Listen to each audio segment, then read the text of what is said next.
sécurité avait procédé à l'arrestation au cours d'une opération de sécurité sur le terrain du nommé Samuel Eboué Adjekia, alias Samuel Ouazizi, soupçonné d'intelligence avec les terroristes et de complicité d'actes de terrorisme.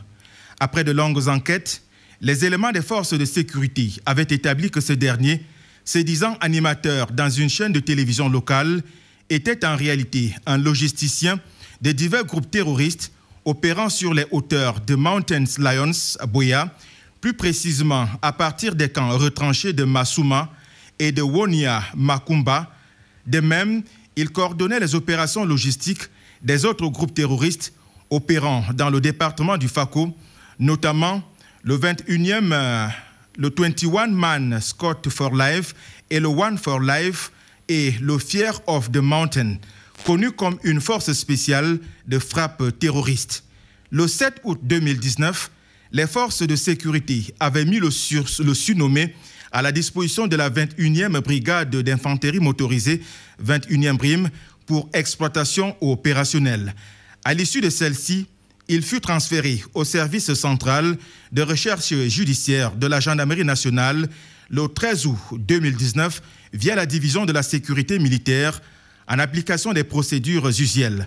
À son arrivée à Yaoundé, le nommé Samuel Eboué Adjekia présentait un état fébrile pour lequel la division de la sécurité militaire l'avait mis à la disposition de l'hôpital militaire des régions numéro 1 à Yaoundé pour consultation et soins appropriés.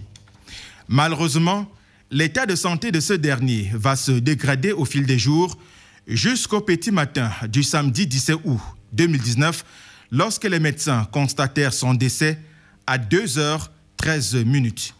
Le certificat de genre de mort délivré par cet hôpital précisait clairement que le nommé Samuel Eboué Adjekia, né le 6 juin 1984 à Moliko, y était décédé le 17 août 2019 des suites d'une sepsis sévère.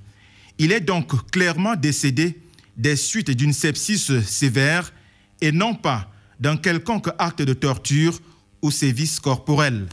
Il convient de signaler que ce dernier était resté en contact étroit avec sa famille de Buea à Yaoundé et que, même de son lit de malade au HMR1, il avait régulièrement échangé avec plusieurs de ses proches. Une fois son décès constaté, sa dépouille a été déposée le même jour à la morgue du HMR1, 6 au centre de formation technique des armées, CFTA, quartier Ekounou, arrondissement de Yaoundé 4e, et la famille aussitôt informée. Nous sommes au regret de constater que celle-ci n'a depuis lors engagé aucune diligence pour les obsèques. 10 mois plus tard, certains médias et organisations non gouvernementales nationales et internationales, des lignes éditoriales et d'obédience bien connues, s'offusquent en cœur d'une pseudo-disparition qui n'en est pas une à la vérité. Ils vont jusqu'à établir un prétendu parallèle avec les convulsions socio-sécuritaires actuelles dans certains pays outre-Atlantique. Ce nouvel épisode de diabolisation de nos forces de défense et de sécurité semble clairement s'inscrire dans une logique programmée pour les démoraliser, voire les démobiliser, dans la conduite de leur mission de défense et de l'intégrité territoriale du pays et de protection des personnes et de leurs biens. C'est un communiqué signé du chef des divisions de la communication au ministère de la Défense, le capitaine de frégate Cyril Serge Atonfak Guémo.